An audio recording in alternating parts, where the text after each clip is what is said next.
하나님이 함께 하시는 은혜가 오늘도 여러분들 가운데 충만하기를 기원합니다. 오늘 우리는 함께 읽은 베드로전서 2장 1절에서 5절의 말씀을 가지고 신앙 성장을 위하여 라는 주제로 은혜 나누기를 원합니다.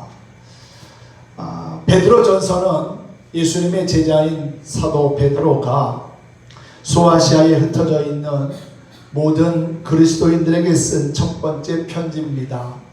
본도, 갈라디아, 갑바도기아, 아시아, 비두니아 이러한 곳에 흩어져서 고난과 핍박 중에 믿음을 지키고 있는 성도들을 위로하고 또한 격려하기 위해서 쓴 베드로의 첫 번째 편지가 바로 베드로 전서라는 사실이지요.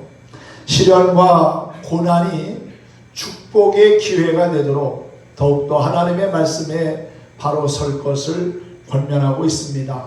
우리는 지금 코로나19로 말미암아 위기 가운데 있다고 말하고 있지요. 그런데 이 위기가 오히려 하나님을 더 의지하고 찾고 하나님 앞에 가까이 나아가는 믿음의 본질을 회복할 수 있는 귀한 시간이 된다면 이 위기는 반드시 우리에게 축복의 기회가 될 거라고 믿습니다.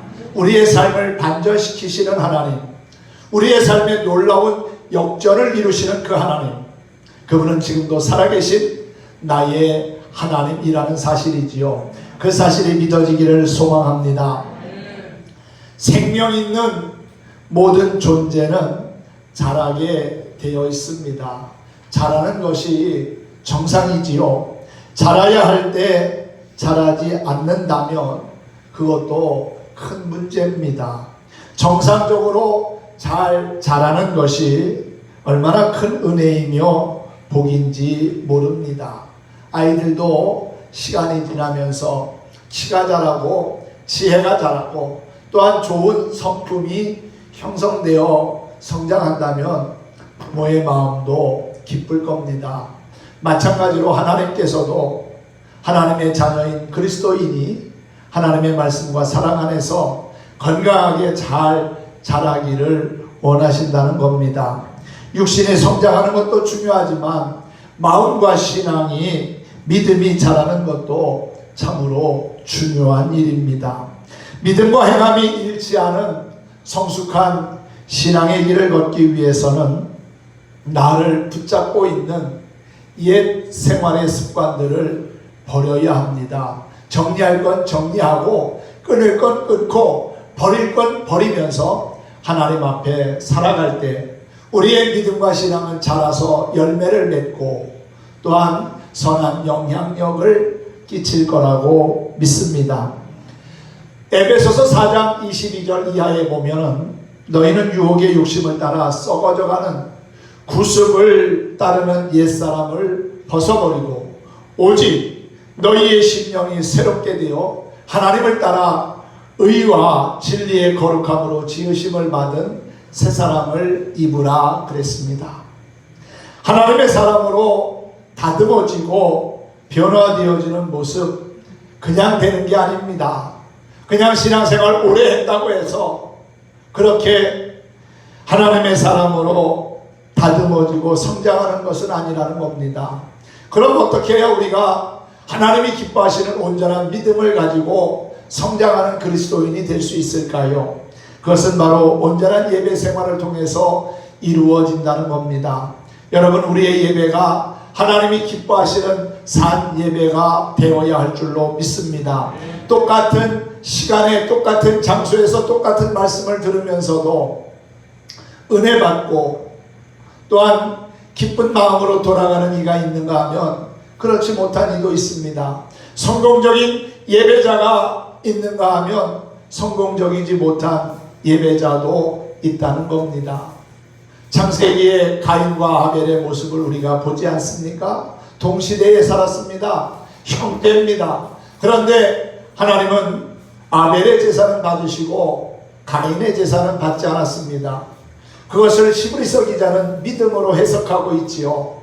아벨은 믿음으로 하나님 앞에 예배함으로 하나님께서 기쁘게 받으셨지만 가인의 예배는 믿음이 없는 예배였기에 하나님이 거절하셨다는 겁니다.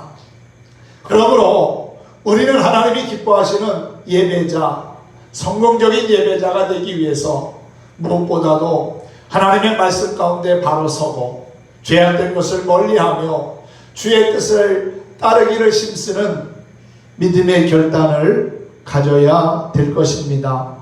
예배의 성공자가 될 때 신앙의 성공과 더불어서 복된 삶의 주인공이 될 줄로 믿습니다. 우리는 그리스도인의 장성한 분량에 이르기까지 계속 자라가야 합니다. 영적으로 계속 자라야 한다는 사실이지요.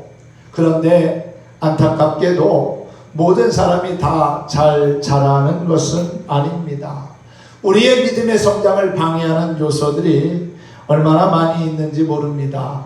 악한 사단이 집요하게 우리의 믿음의 발목을 붙잡고 성장하지 못하도록, 전진하지 못하도록 방해한다는 겁니다. 시험에 들게 합니다. 별것도 아닌데 마음에 상처가 되게 하고요, 의심하게 만들고요, 낙심하게 해가지고 우리의 성장을 멈추게 하고 방해합니다. 오늘 말씀을 통해서 내가 바르게 잘 성장하고 있는지 스스로 한번 점검해 봤으면 합니다. 본문은 신앙이 성장하기 위해서 두 가지의 일에 관심을 가져야 한다고 말씀합니다. 버려야 할 것은 버리고 사모해야 할 것은 사모해야 한다는 것이지요. 그럼 먼저 우리가 신앙의 성장을 위해서 정리할 것, 버려야 할 것은 무엇일까요? 베드로전서 2장 1절은 이렇게 말씀합니다. 그러므로 모든 악독과 모든 기만과 외식과 시기와 모든 비방하는 말을 버리고 그랬죠. 5가지의 버려야 할 요소들이 있다는 겁니다. 그 첫 번째가 뭡니까? 악독입니다. 악독은 악한 행위를 말합니다. 남을 헤아리는 나쁜 마음을 하지요. 구체적으로 나쁜 버릇, 악습을 가리킵니다. 즉 나쁜 습관 때문에 우리의 신앙과 믿음이 제대로 자라지 못한다는 것입니다. 좋은 습관은 우리에게 유익이 되지만 나쁜 습관은 자신과 이웃을 힘들게 하고 지키게 하며 바르게 성장하지 못하게 합니다. 이런 나쁜 습관은 하루속히 버리는 것이 좋습니다. 혹시나 내 안에도 좋지 않은 버릇이나 나쁜 습관이 있다면 성령의 도우심을 힘입어 몰아내기를 바랍니다. 악독이 내 안에 뿌리 내리지 못하도록, 자라서 열매 맺지 못하도록 일찍이 제거하는 것이 지혜로운 그리스도인의 모습인 줄로 믿습니다. 두 번째 신앙 성장을 막는 요소는 기만입니다. 기만은 간사한 생각으로 남을 속이는 것을 의미합니다. 여우처럼 교활하고 뱀처럼 간교한 것을 의미하지요. 이 세상에는 속임수가 난무하고 있습니다. 지나친 상술이나 미끼로 남을 속여서 자신의 이득을 채우기 때문에 신앙의 성장이 방해받는 경우가 얼마나 많은지 모릅니다. 재물의 유혹 때문에 믿음의 길에서 떨어져 나가고 신앙 성장에 실패한 이들도 있습니다. 아나니아와 삽비라 부부가 바로 그런 경우지요. 성령을 속였다가 죽임을 당하는 그러한 안타까운 일도 있었습니다. 남을 속이지 않고는 어떻게 살아갑니까? 적당히 속이고 사기치며 살아야 되는 것 아닙니까? 그렇게 말하는 이들도 있습니다. 그런데 그런 속임으로 약간의 유익이나 물질을 모을 수 있을지는 몰라도 결코 신앙 성장에는 아무런 도움이 되지 못한다는 것입니다. 그러므로 악독도 버리고 기만도 우리 안에서 자라지 못하도록 제거할 수 있는 결단이 필요하다는 것이지요. 세 번째 우리의 신앙 성장을 가로막는 요소는 외식이라고 했습니다. 외식은 속과 겉이 다른 것을 의미하지요. 자신을 과대평가하고 포장하고 거짓으로 행동하는 것, 그것이 바로 외식입니다. 말과 행동이 일치하지 않는 것도 외식입니다. 예수님은 외식하는 바리새인들을 가리켜가지고 화 있을 것이다라고 외치셨고, 또한 회칠한 무덤과 같은 존재라고 책망하시기도 했습니다. 형식적으로 성경을 많이 읽는 척하고, 기도 많이 하는 척하고, 믿음 좋은 척하고, 선한 척하고, 잘난 척하고, 척척하다 보면은 우리의 신앙 성장이 어느 날 탁 하고 멈추게 된다는 사실을 잊지 말아야 합니다. 우리의 믿음 생활은 누구에게 잘 보이기 위해서 하는 게 아니지요. 우리 눈에는 보이지 않지만 지금도 살아계신 전능하신 하나님을 의식하고 그 하나님 앞에 살아가고자 결단하며 진실하게 사는 게 신앙의 모습입니다. 그분의 음성이 내 귀에 들리지 않는다 할지라도, 그 모습이 내 눈엔 보이지 않는다 할지라도 주님이 살아 역사하시고 지금도 성령으로 함께 하심을 믿고 거짓됨이 없는, 외식함이 없는 신앙을 갖는 것, 그것이 바로 우리의 신앙을 성장케 하는 또 하나의 모습인 줄로 믿습니다. 네 번째, 우리의 신앙 성장을 방해하는 요소는 시기하는 겁니다. 시기는 남의 행복을 원치 않는 마음을 말합니다. 쉽게 말하면 다른 사람이 잘 되는 게 배가 아파서 견디지 못하는 상태를 말하지요. 우리 속담에도 사촌이 땅을 사면 배가 아프다는 말이 있는데, 이런 시기함이 인간관계를 단절케 하여서 서로에게 상처를 준다는 겁니다. 가인은 하나님께서 자기의 제사를 받지 않고 동생의 제사만 받으시는 것에 시기하여 동생을 죽이는 최초의 살인자가 되었습니다. 결국 시기는 미움을 낳고 증오를 낳으며 그 미움과 증오는 결국 죽음으로 이르게 한다는 겁니다. 잠언 14장 30절에 보면 시기는 뼈를 썩게 하는 것이라고 말씀하고 있죠. 열심히 하고 잘하면 칭찬과 격려를 아끼지 않고, 잘못하면 도와주고자 하는 마음이 바로 예수님의 마음이라고 믿습니다.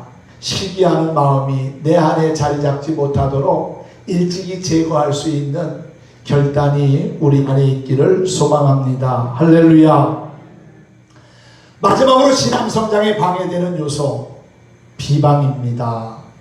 비방은 나쁜 말을 만들어 붙이는 것, 상대방을 흠집내는 겁니다. 지난주에 배구 선수 한 명이 극단적인 결단을 해서 목숨을 잃은 안타까운 뉴스가 있었습니다. 원인은 악플에 의한 그러한 일이었습니다. 댓글을 사람들이 다는데 선수가 조금 실수하고 잘못하면 그것에 대한 악플을 막 계속 단 겁니다. 그 선수가 나름대로 그것 때문에 마음이 많이 힘들고 무겁고 스트레스를 받았다는 거지요. 오죽하면 목숨을 끊었을까 하는 생각을 하면서 그 뉴스를 보는데 막 밑에서 막 뭐가 막 끌어올라오는 것 같은 그러한 느낌을 받으며 너무나 안타까웠습니다. 25살밖에 안 되는 참으로 앞날이 창창한 사람이 그렇게 극단적인 결단을 했다는 것, 결정을 했다는 것, 너무나 가슴 아픈 일입니다. 그렇게 비방하는 것, 상대방을 죽게 하는, 죽음의 길로 몰아가는 위험한 요소라는 거지요. 그 비방은 상대방의 마음의 아픔과 상처를 남기기도 하지만 자신의 삶에도 결코 유익함이 되지 못할 겁니다. 없는 말을 만들어서 하고 부정적이며 비판적인 비방을 일삼는 자는 결국 이웃과도 멀어지고 신앙의 단절, 즉 하나님과의 관계도 끊어질 수밖에 없습니다. 그래서 말이 얼마나 중요한지 모릅니다. 신앙 성장을 가로막는 비방도 예수님의 이름으로 버릴 수 있기를 소망합니다. 데살로니가전서 5장 22절에 보면 악은 어떤 모양이라도 버리라고 했습니다. 작은 죄악이 별것 아닌 것처럼 보여질 수도 있습니다. 아이고, 이 정도야 괜찮겠지. 그런데 괜찮겠지 하는 그 작은 죄가 우리의 삶 가운데 찾아오면 우리의 몸 전체를, 우리의 믿음의 공동체를 병들게 하고 무너지게 할 수도 있다는 것이지요. 뚝이 무너지는 것 갑자기 확 무너지지 않습니다. 작은 구멍에서부터 시작해가지고 그것이 점점 커져가지고 결국은 뚝을 무너뜨리는 것처럼 작은 죄가 결국은 우리의 모든 삶을 망가지게 할 수도 있다는 거예요. 그래서 어떤 모양이라도 죄는 우리 안에 자리 잡지 못하도록 제거하고 정리해야 합니다. 그런데 그 죄를 내 힘으로 몰아낼 수 있습니까? 정리할 수 있습니까? 못합니다. 그래서 성령의 도우심이 필요한 거고 하나님의 능력을 힘입어야 한다는 사실입니다. 여러분, 우리에게 주신 그 이름, 예수 그리스도의 이름의 능력으로 비방하는 것, 죄악된 것들을 다 몰아내고 하나님의 거룩한 자녀와 백성으로 살아갈 수 있기를 소망합니다. 우리 속에 우리를 방해하고 넘어지게 하는 습관들을 성령의 불로 소멸하지 않으면 우리의 신앙과 성장, 믿음의 성장은 더 이상 기대할 수 없다는 것이지요.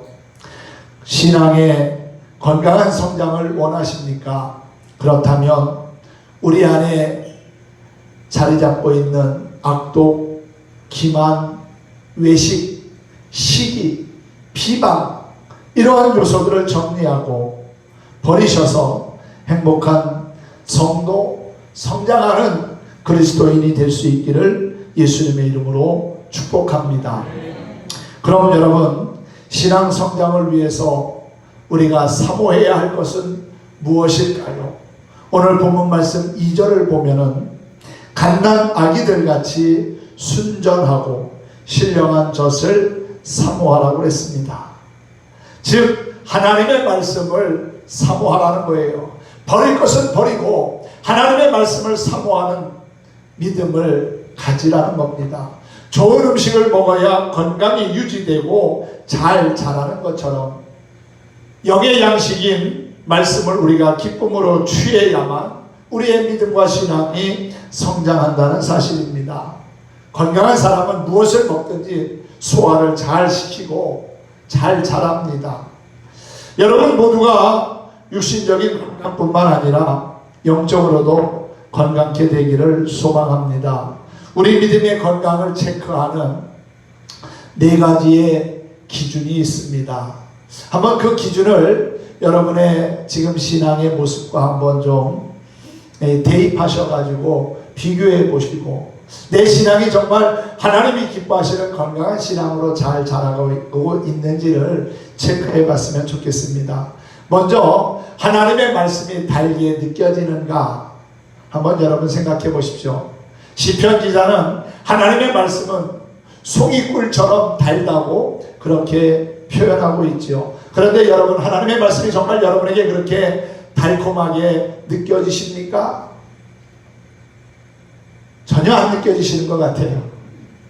여러분 느껴지기를 바랍니다. 하나님의 말씀을 읽을 때마다 들을 때마다 그 말씀이 정말 꿀과 같은 귀한 말씀으로 우리 안에 다가와지는 역사가 있기를 축복합니다. 몸이 아프면 입맛이 없다고 하지요. 영적으로 침체되거나 병들면 말씀의 맛부터 잃어버리게 됩니다. 말씀을 들어도 부담하고요.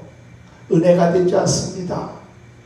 말씀을 받는 자의 열린 자세, 사모하는 자세가 중요합니다. 우리는 하나님의 말씀을 읽고 들을 때마다 편식하지 말고 잘 아멘으로 받을 수 있어야 합니다. 하나님의 말씀이 나를 책망하고 또한 나의 죄를 드러낸다고 해서 그 말씀은 버리고 나에게 은혜가 되고 복이 된다고 해서 그 말씀을 취하는 영적인 편식은 우리의 신앙 성장에 도움이 못 됩니다. 어떤 말씀이든지 간에 이 말씀이 하나님이 내게 주시는 말씀이라고 믿고 아멘 하다 보면은 그 말씀이 우리 가운데 살아 역사하는 하나님의 능력이 될 줄로 믿습니다. 하나님의 말씀을 아멘 아멘 하면서 여러분 읽으시고 들으시고 받아서 내 마음에 품으십시오. 여러분의 몸과 마음의 평안함과 건강이 있게 될 것입니다. 두 번째는 하나님 앞에 봉사하는 것, 헌신하는 것이 즐거운가 하는 것을 한번 체크해 보십시오. 맡겨주심에 대해 항상 감사하는 마음이 있는 사람이 건강한 사람입니다. 어떤 사람은 일을 맡겨주지 않으면 서운해합니다. 그리고 맡겨주면 왜 나한테 이런 일을 맡겼냐고 짜증을 냅니다.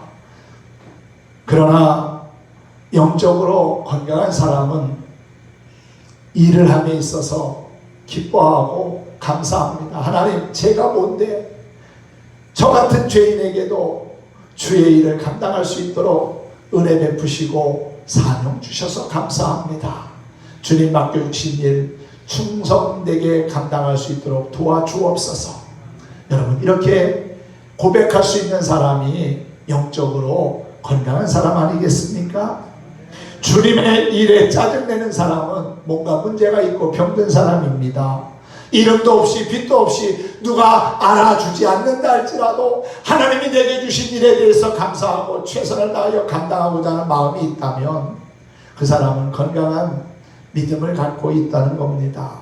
그리고 신앙의 자세가 긍정적인가 부정적인가를 한번 체크해 보십시오.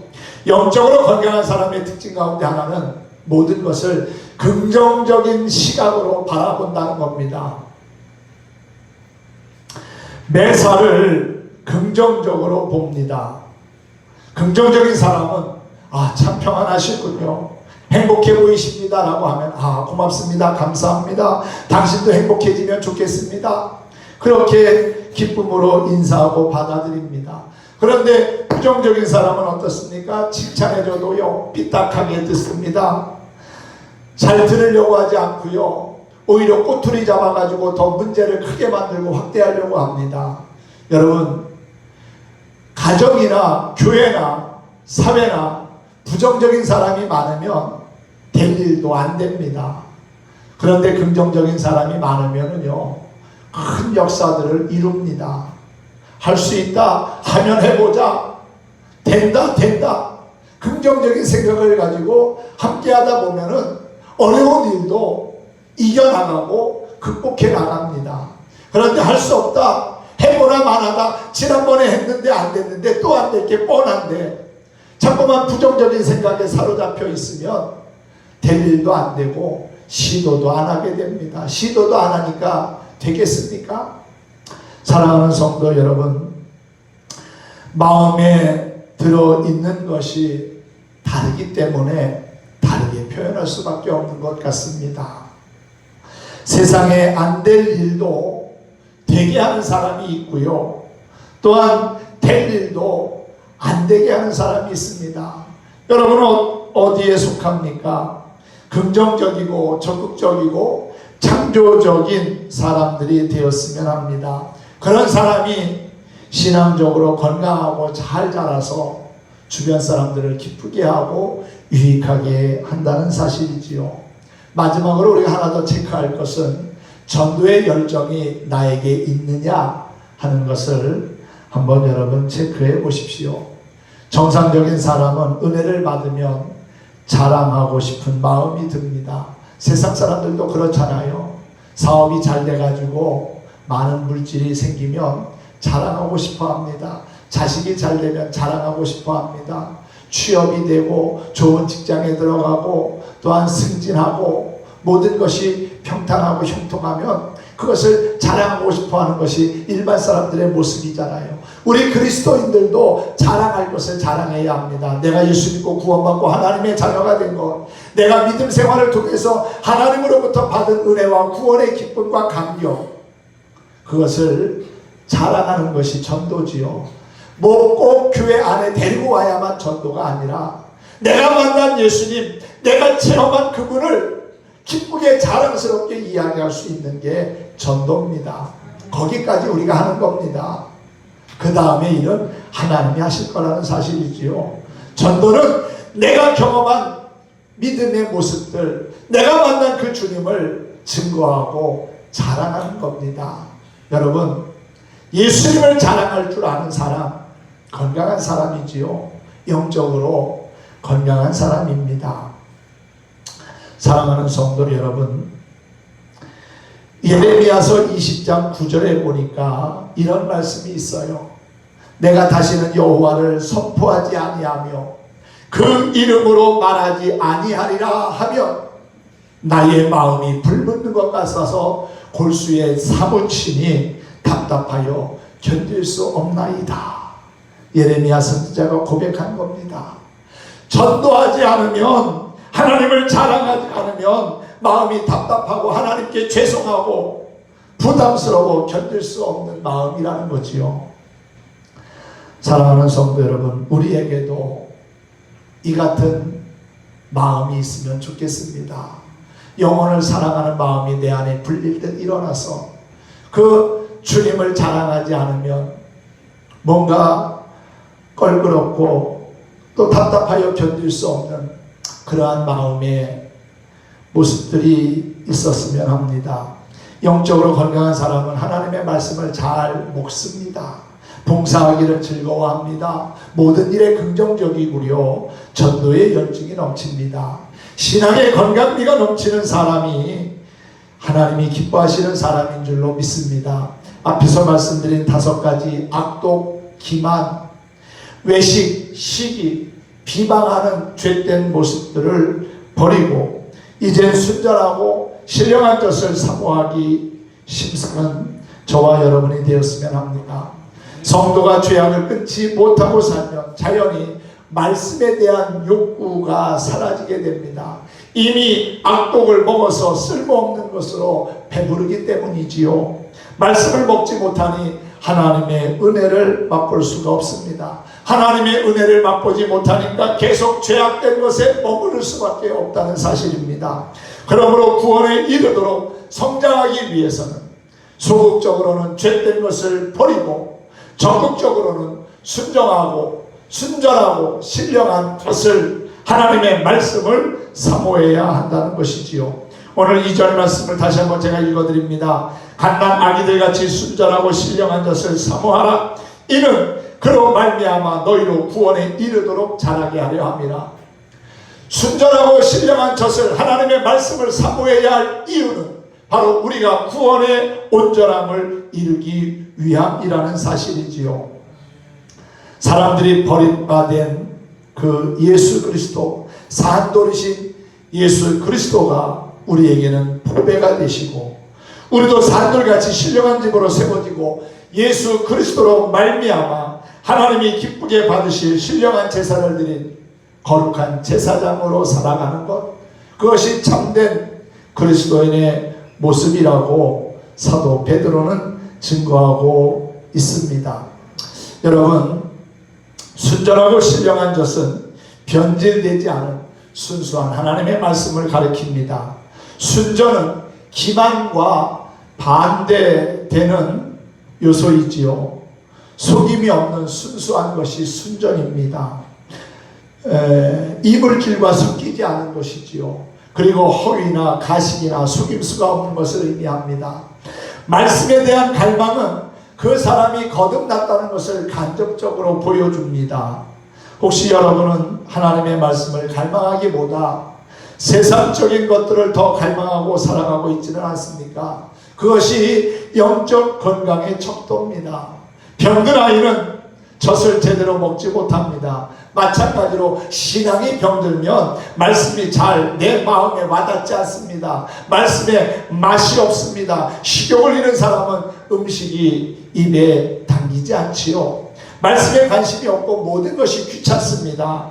지금 여러분의 영적 입맛은 어떻습니까? 하나님의 말씀이 여러분의 마음에 잘 와 닿습니까? 그 말씀이 여러분의 귀에 잘 들어옵니까?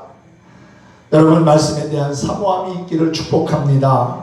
순전한 젖은 유명한 목회자의 설교집이 아닙니다. 은혜로운 간증집이나 신학 서적도 아닙니다. 바로 하나님의 말씀이라는 사실이죠. 할렐루야. 우리가 먹는 음식에도요, 주식이 있고 간식이 있습니다. 그런데 주식을 먹지 않고 간식만 먹으며 생활한다면 어떻게 되겠습니까? 바람직하지 못한 거지요. 설교집이나 간증집, 신앙서적은 간식입니다. 즉 보조식품에 불과합니다. 하나님의 말씀만이 우리의 주식인 줄로 믿습니다.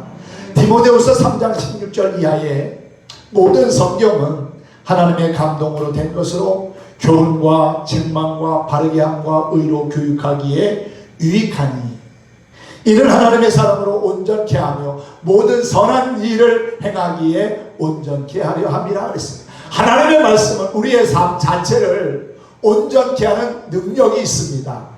이 진리의 말씀을 붙잡고 하나님의 말씀을 사모하는 영혼이 되었으면 좋겠습니다. 그리고 그 다음에 간식으로 보조자료로 설교집이나 간증집을 활용하면 좋을 것 같습니다. 바울은 데살로니가 교회를 향하여 그렇게 칭찬한 바가 있지요. 너희가 하나님의 말씀을 들을 때에 사람의 말로 듣지 아니하고 하나님의 말씀으로 들었으니 하나님의 말씀이 그 속에서 역사한다고 했습니다. 규칙적으로 밥을 먹는 어린아이가 건강하게 자라가듯이 하나님의 말씀을 규칙적으로 읽고 묵상하는 사람이 신앙의 성장을 이루고 영적으로 건강케 될 것입니다. 악독과 기만, 외식, 시기 또한 비방을 과감히 버리고 그 속에 하나님의 말씀, 진리의 말씀을 채울 수 있기를 소망합니다. 그래서 우리 안에 있는 문제가 해결되고 질병과 아픔이 치유되고 신앙의 아름다운 성장을 이루어 꽃을 피우고 열매를 맺어가는 신실한 하나님의 사람들이 되기를 바랍니다. 오늘 예배에 참석한 여러분 모두가 하나님의 마음의 기쁨과 감동을 드리는 끊임없이 성장하는 멋진 그리스도인이 될 수 있기를 예수님의 이름으로 축원합니다. 축복합니다.